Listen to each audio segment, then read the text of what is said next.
And welcome back to WMMB Video on Demand section as we throw up our political candidates for you and leave it there for you at your leisure. Today, Adrian Beasley joining us. He is running for sheriff on the Democrat side of the ticket. And Adrian, thank you for taking the time. Nice to have you in here. Well, thank you for having me, Bill. I really do appreciate it. You meet the only prerequisite I have for being sheriff, which is you're a former Mountaineer football player. I'm proud of you. Glad you're here. Thank you, sir. Go Mountaineers, right? Exactly. You've been on the sheriff's department somewhat, 22, 23 years? Is that what you June 10th, I will be starting my 22nd year. Congratulations. Thank you. I really do appreciate that. You know what? It's a tough job. I've done the job myself and love law enforcement. Wished I could have stayed in law enforcement at least till I retired, but I kind of like doing what I'm doing here now, too. You're very good at it. Well, thank you. I appreciate that. Let's talk about your department. And all departments have highlights, lowlights. You've been around long enough. You see what you like, what you don't like. Tell me the good things about the Brevard County Sheriff's Office right now. The good things are we're definitely hiring some very, very good deputies coming out of the academies. They're passionate about serving the community and also enforcing the laws of the state of Florida. And I believe that is awesome. Also, we're doing very, very well in reference to, I believe, deputies giving back to the community outside of their duties.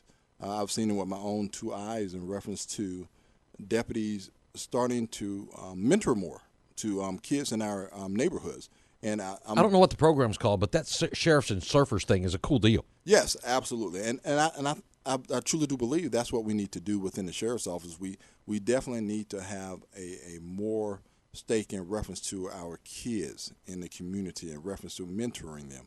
Even if you can just take out 10 minutes out of your shift or after work or whatever the case may be, because I believe that our kids need guidance. They're missing that. Single family homes or whatever the case may be. I met a grandmother the other day that is taking care of 6 grandchildren. Her kids are unfortunately are incarcerated, and she's having to mother those 6 grandchildren, and she's having a hard time at it. So I definitely made sure that she knew that I was there for her, and if she needs some help with her grandsons, I'm willing to provide that after work or whatever the case may be, to make sure that those children do not fall through the cracks. I believe that happens a lot, and I believe as a society, as a community, we need to step up and make sure that that doesn't happen. Are we doing a good job of interacting with our kids in other than an enforcement scenario? Or, are we seeing them in their schools? Are we having that kind of interaction? Are we seeing them at sporting events or other places like you're mentioning? Are we having that opportunity for that interaction and the opportunity to if not mentor those kids, at least be a good example of those kids? I believe so, but in the same breath, I know we should be doing more. I am a proponent of the school resource officer program. I was in that program at Space Coast Junior Senior High School, and I believe that we need to put more deputies within elementary schools as well, elementary, middle, and high school. I believe that way kids are not afraid of law enforcement officer. We're able to address some of the bullying issues within our school that is prevalent. Mm-hmm. That's what keeps me up at night, Bill, in reference to it's my child being bullied at school. If somebody's going to hurt my child, or if somebody's going to break into my home while I'm at work, those things, they keep me up at night. And I truly do believe, and some of those crimes are being committed by kids who are dropped out of school, who are not in school.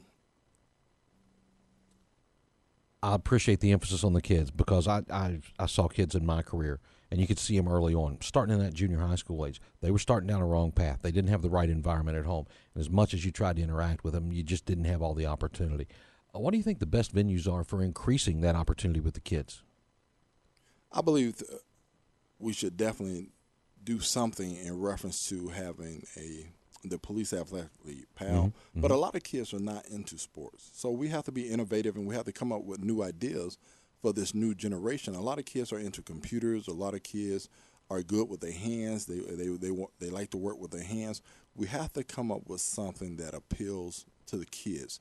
And we also have to partner with entities within the community, either it be Boys and Girls Club or the YMCA, whatever the case may be, because we know that the current situation, the current environment is not conducive to a child being raised and being successful in our society in reference to the current juvenile system that we have. Mm-hmm. The Department of Juvenile Justice, they're not cutting the mustard. Let's be honest about it. They're not. Kids go to that facility and they be locked up for 21 days. Then they return back to the same environment that they came from, and they reoffend. So we have to step in.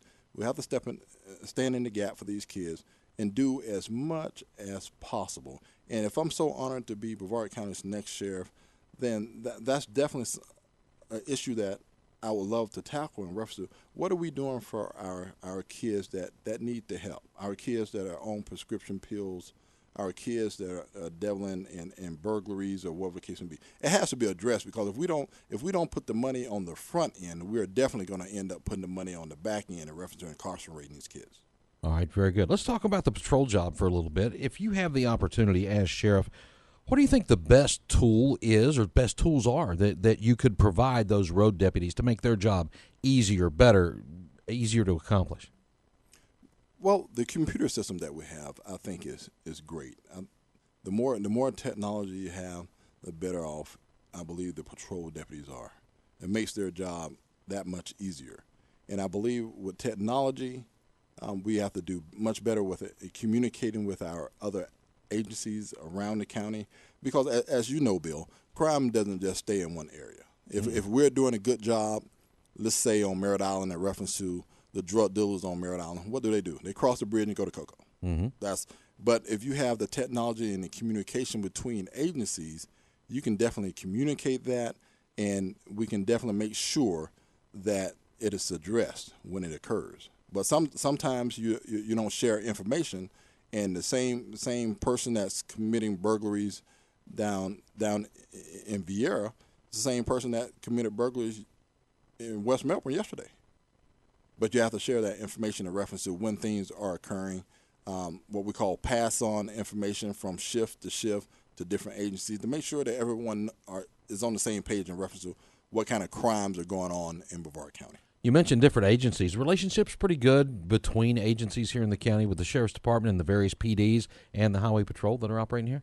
I believe so. I believe Sheriff Parker has worked extremely very hard to make sure that every agency tries to share as much information as they possibly can. We definitely assist one another when we have to, and we also meet with one another. You might have friends and other law enforcement agencies that you meet with, or whatever the case may be. And I haven't seen any problems with any particular agency in working with them and trying to share information, or a multi-jurisdictional type of event that occurs. And sometimes that does happen with a crime might be committed in South Brevard, but the suspect or the individual traverses the county, and other agencies have to get involved. But I haven't seen a problem. And the communication with the radio system that we have now, we definitely have channels that all the agencies can talk on at one time, which is definitely helpful. Oh, no doubt at all. If you get elected to sheriff, what do you think the biggest challenge is that you face administratively? What's the biggest thing you need to deal with if you're elected to this job? I believe communicating to everyone that it's about the people of Brevard County that we serve, and everybody has to come on board with that. If you're not on board with that, then you have to look at something else in reference to what you might want to do. I believe that our mission has to be one that is clearly defined within the sheriff's office. And as sheriff, I'll make it a policy that everyone in the sheriff's office has to know what our mission is. Because if you don't know what our mission is, then how are we going to be successful in fulfilling that mission with our citizenry here in Brevard County? Makes a lot of sense. From the citizens' perspective, Adrian Moss Beasley's elected sheriff and takes office. What's the biggest difference they see, say, after the first year, 2 years of your term in office? They would definitely see that streamline the sheriff's administration. You won't have to go through a lot of red tape in reference to getting the answer. You would definitely see your sheriff more, not only in the different communities within Brevard County, but you will see your sheriff showing up at roll call. You'll see your sheriff backing you up on calls. You'll see your sheriff in the schools. You'll see your sheriff at the jail. Wherever you are, you'll see me, because I will be the people's sheriff. All right, very good. Adrian Moss Beasley, pleasure meeting you. Nice to have you in the studio for all this time. Look forward to seeing you again. You get out of this primary, we'll get you back in here for the general. Sounds great. Thank you for having me, Bill. Appreciate your time. We'll talk again soon. Thank you for joining us on WMMBAM.com. This video on demand section running through the political season, maybe more. We'll see what's happening. Thanks for being here. We'll see you again soon.